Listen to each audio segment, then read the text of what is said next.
Olá, sou George Vandeman. Eu estou aqui na Fazenda Plymouth, um museu vivo do primeiro povoado permanente inglês na América. Roger Williams viveu aqui por um tempo. Isso aconteceu no meio do forte frio de janeiro de 1636. Como um pregador exilado e fugitivo, embrenhou-se na floresta em Massachusetts. Durante 14 semanas ele vagou pela neve, mal conseguindo sobreviver. De dia ele procurava os alimentos que os pássaros deixavam de comer. De noite ele tiritava de frio abrigado num tronco oco. Bem, finalmente ele encontrou refúgio com os índios. Comprando terra deles, Roger Williams fundou a colônia de Providence, onde agora fica Rhode Island. Ali tornou-se a capital da liberdade no Novo Mundo e o local da primeira Igreja Batista da América.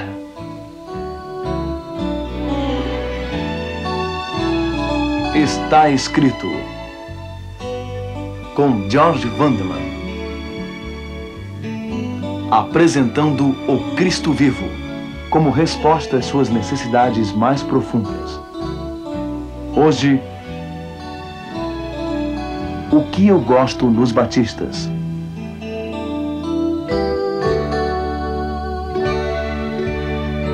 A nova colônia de Roger Williams não teria sido necessária. Afinal, foi em nome da liberdade que os puritanos tinham vindo para Massachusetts. Eles cruzaram o Atlântico fugindo da perseguição da igreja oficial da Inglaterra, apenas para criar uma igreja oficial deles próprios. Exigia-se que todos os cidadãos sustentassem o clero. Magistrados abriram guerra contra a heresia. A liberdade de consciência era sufocada por essa mistura de religião e governo que lembrava o velho mundo. Quando Roger Williams, entretanto, chegou à colônia da Bahia, em Massachusetts, ele teve uma calorosa recepção. As autoridades até o convidaram para liderar a única igreja em Boston, mas Williams declinou. Ele não podia suportar a supressão da consciência pelo governo. Ele sabia que muitas das sangrentas batalhas da história tinham sido travadas para defender a fé. E tudo para nada? O verdadeiro cristianismo não pode ser compelido nem legislado. Os magistrados podem decidir os deveres de homem para homem, Williams disse. Mas quando eles tentam prescrever os deveres do homem para Deus, eles estão fora de lugar. Williams também ensinou que ninguém devia ser forçado a sustentar o clero. O quê? Exclamaram as autoridades. O obreiro não é digno do seu salário? Sim, William respondeu, daqueles que o contratam. Bem, os líderes puritanos não podiam tolerar aquelas novas e perigosas opiniões. Assim, num julgamento formal, eles condenaram Williams e ordenaram que fosse exilado. Banido de Boston, ele estabeleceu em Providence o primeiro governo moderno, oferecendo total liberdade de consciência.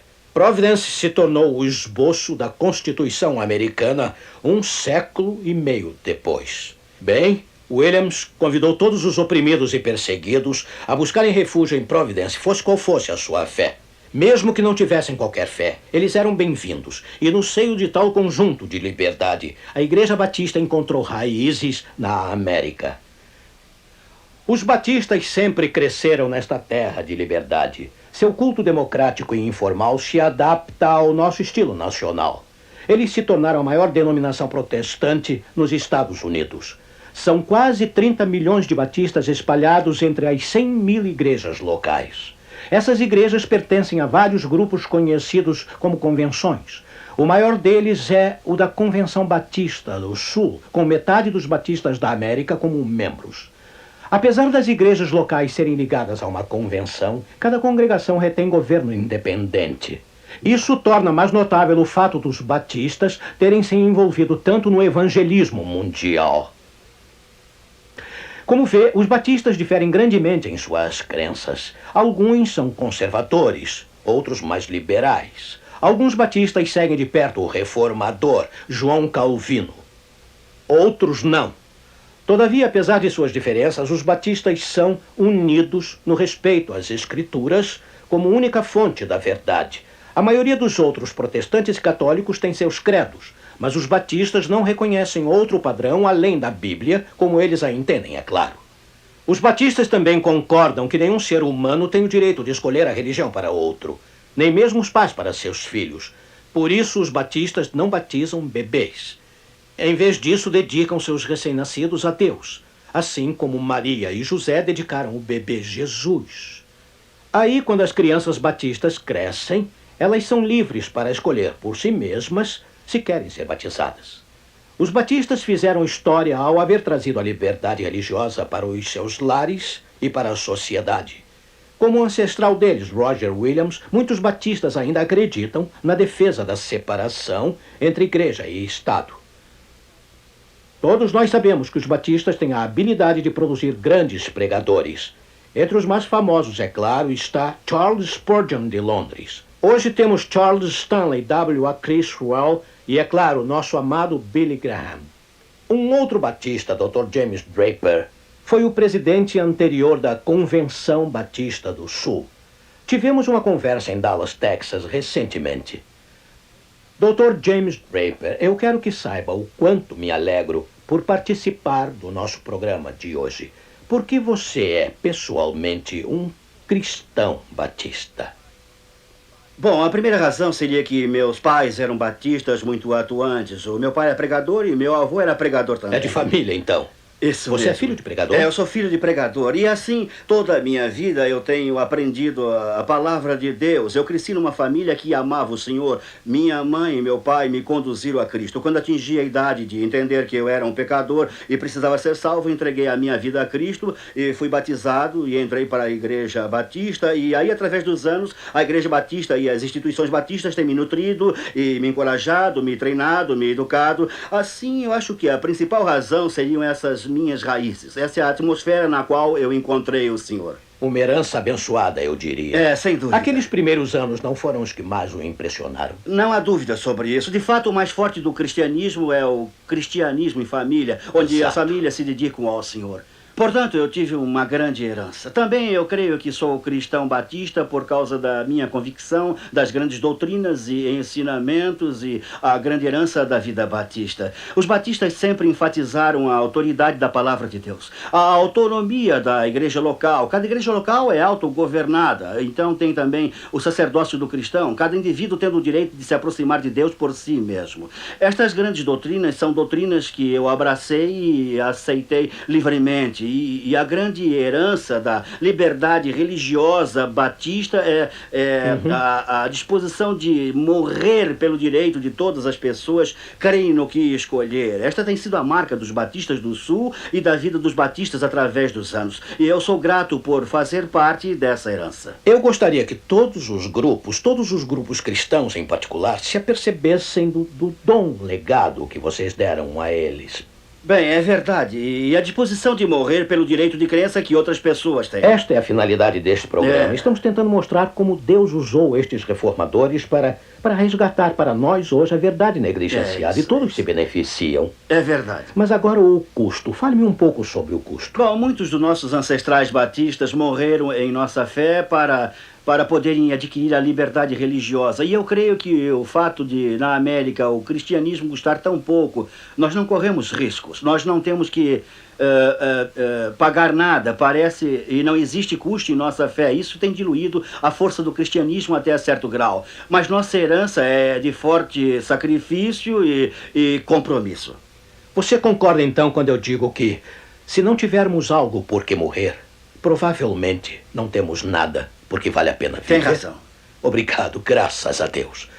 Sim, existem muitas coisas que eu gosto a respeito dos amigos batistas. Eu aprecio a ênfase deles no evangelho. Para os batistas, a religião não é uma teoria, mas uma pessoa.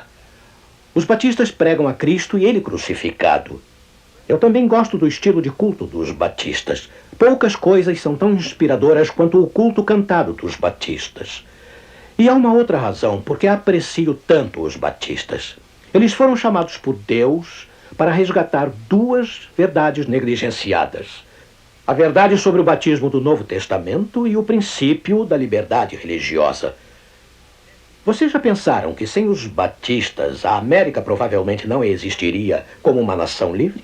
George Bancroft, o conhecido historiador, observou. Ele disse: Liberdade de consciência, liberdade ilimitada de pensamento, foi, desde o início, o troféu dos batistas. Sim, a nossa democracia foi fundada na tradição batista de liberdade religiosa. Mesmo antes dos dias de Roger Williams, os batistas sofreram muito para sua liberdade. Eles nasceram de uma luta complexa e fascinante entre os protestantes.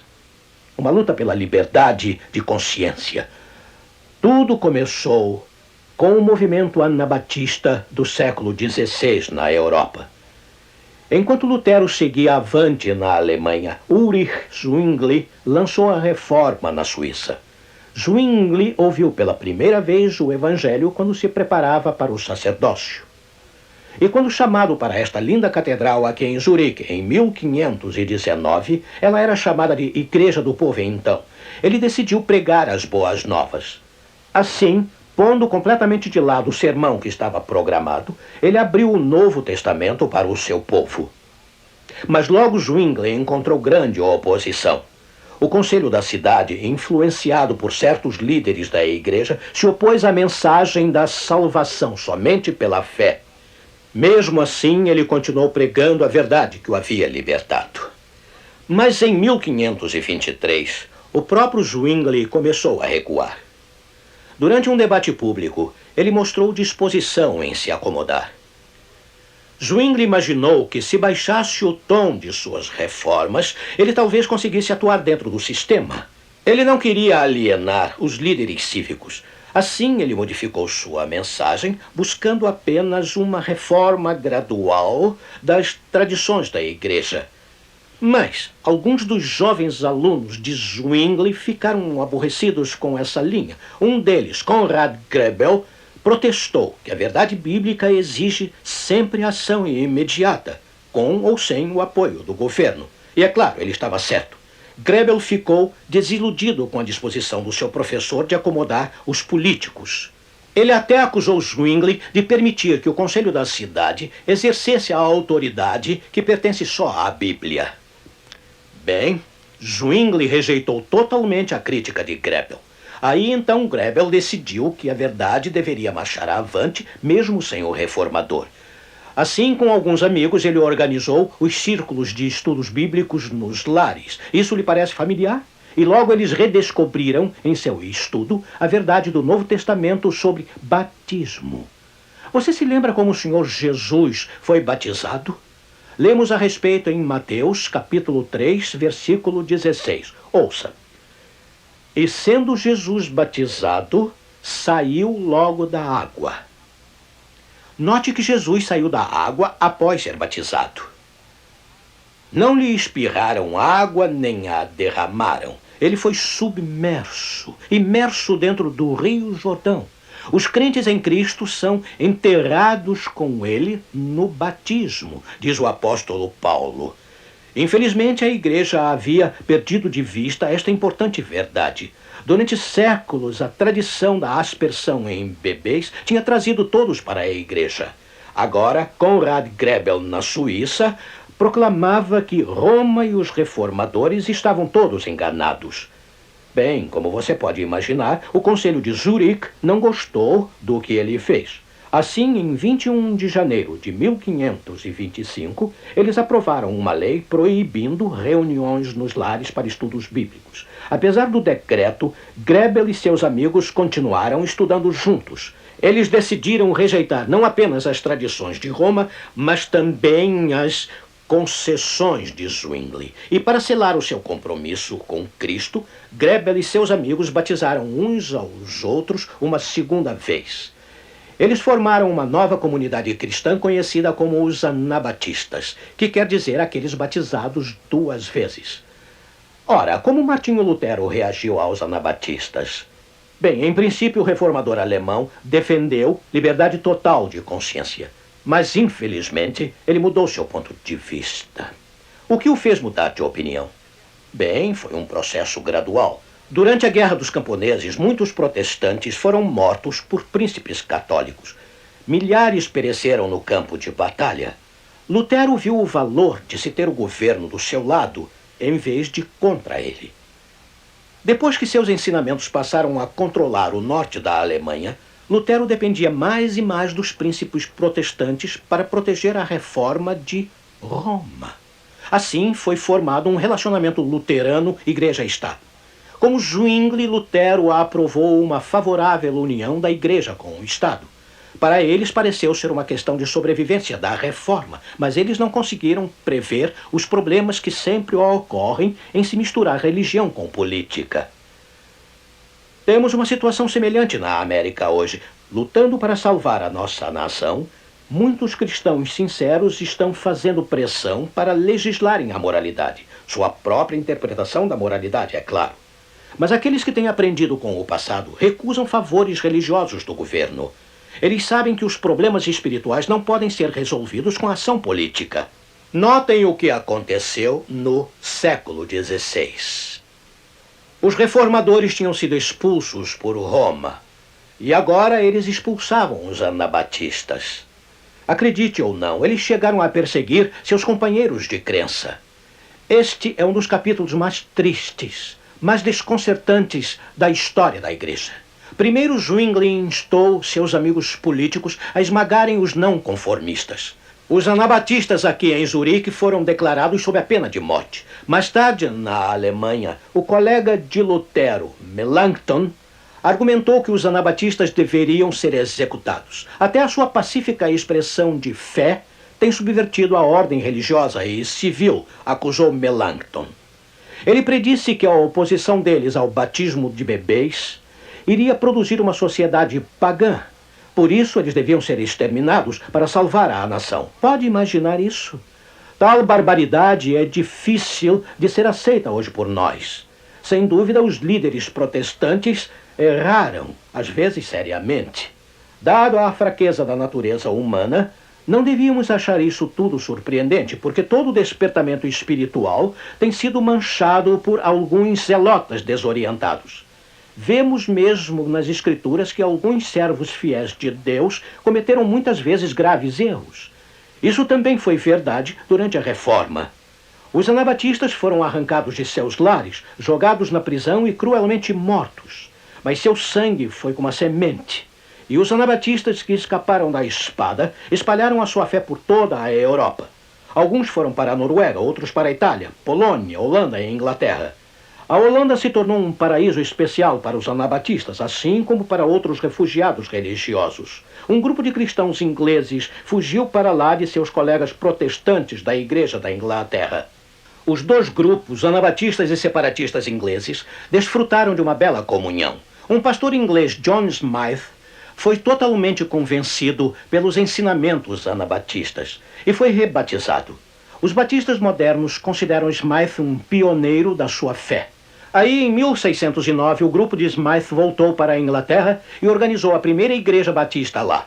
Em poucos anos, os batistas da Inglaterra vieram para a América com a sua herança de democracia e liberdade. Roger Williams foi apenas um dos muitos batistas que lideraram as colônias em direção da liberdade de consciência.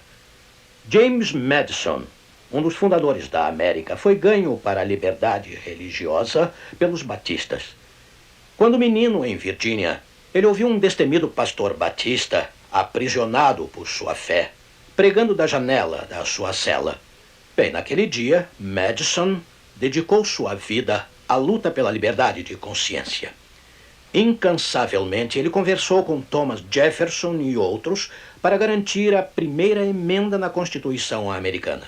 Está escrito simples e majestosamente: o Congresso não criará lei alguma relativa ao estabelecimento da religião ou à proibição da liberdade de culto. O governo, como vê, deve proteger a religião e não promovê-la. Do contrário, a intolerância certamente mostrará de novo a sua cabeça feia. A história mostra que toda vez que a religião da maioria é imposta sobre a sociedade, isso resulta sempre em perseguição. Muitos batistas zelosos estão preocupados atualmente. Estão preocupados que sua herança de liberdade religiosa esteja desaparecendo. E estão especialmente tristes em ver alguns de seus irmãos batistas liderando a luta para legislar sobre moralidade.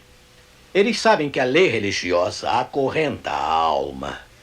A perseguição sempre surge quando a fé é imposta. Não importa quão sincero seja o motivo por trás dela.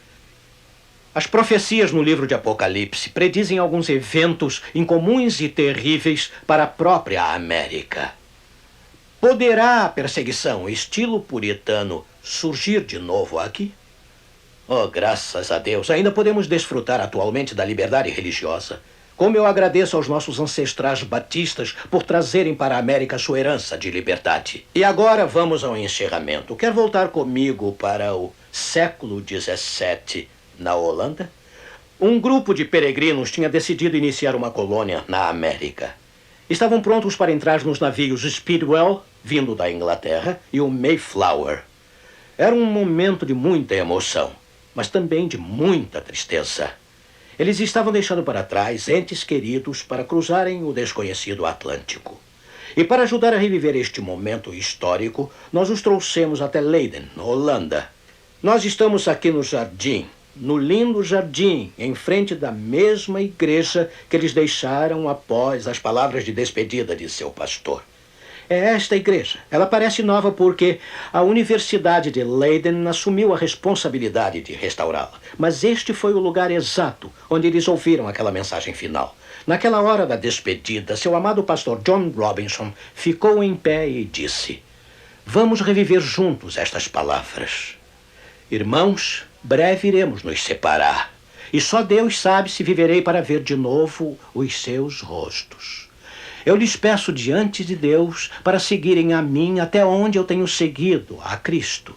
Se Deus revelar a vocês alguma coisa por algum outro instrumento dele, estejam prontos a receber, assim como estiveram prontos a receber qualquer verdade do meu ministério.